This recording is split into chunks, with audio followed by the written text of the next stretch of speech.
Kalen Balajmiev had a record-breaking night over the weekend, but he didn't shy away from giving a lot of the credit to his offensive line. He's really focusing on getting this team to play that full 60 minutes, which they haven't been doing so far this season. So I guess we'll go to you, Louie. How has he tried to get you guys to push for those 60 minutes? What have you guys been doing to try and reach that point? Well, we're a young team, so Coach, he gets on us about preparation. Now, this is a young team, like he said, which is good for the future, of course, because they're getting all these reps now. So then down the road when they're seniors, that's going to be a great thing for them. A lot of the young guys are the ones that, are leading and scoring and stuff like that. So, Joy, let's go ahead and look ahead to the second period. Who do you think out of these young guys is going to be the one to maybe put a goal up? With ASU baseball and regionals, there's no better time to get to know the Sun Devils. Pitcher Grant Schneider is a man of many impersonations, and a handful of players have ties to professional sports. Now, you mentioned that Arizona is kind of like a home away from home for you. So what are some of your favorite destinations out here in Arizona? Well, I have a lot of good friends, Joe Diggs and those guys at the W in Scottsdale that we like to go play golf, and just a lot of friends that, I'm a golf lover. That's my second passion. If I wasn't a race car driver, I think I'm a professional golfer, even though I know I'm not good enough. So that's why I come out here during my off season, is to enjoy it. The weather's great, spring training starting up. So, anytime we head west, I try to make my way to Phoenix if I can.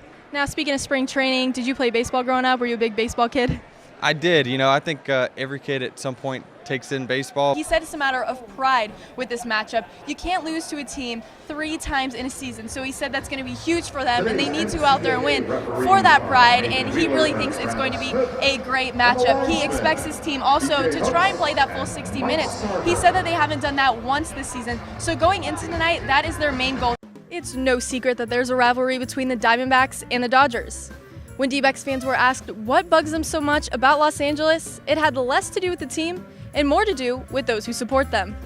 Now, I've noticed that your team is big on the handshakes. You guys got a lot of unique ones going on there. So can you just talk about how that came about, how long you guys have been doing that? It kind of started before the season, just kind of enhances our brotherhood. Everybody's got a specific one with each guy, and it's just what's special to each of them.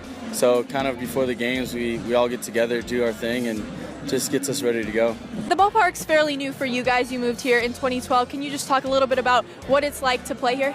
It's a lot of fun, especially when we get a crowd like this. It makes pitching a lot of fun. The adrenaline rushes, and especially when all the fans just roaring, it's a lot of fun. What is your favorite part about it, if you had to pick one thing?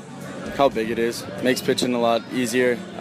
You can miss over the plate, and your outfield will still go get it. So the park. In this episode, we caught up with UCLA and discovered that their talent isn't limited to the game of baseball. They've also got a handful of guys who might be able to make it in the entertainment field. This Friday, for the first time in college football history, Arizona State is facing UTSA. The bad news for the Roadrunners, their rush defense has been struggling.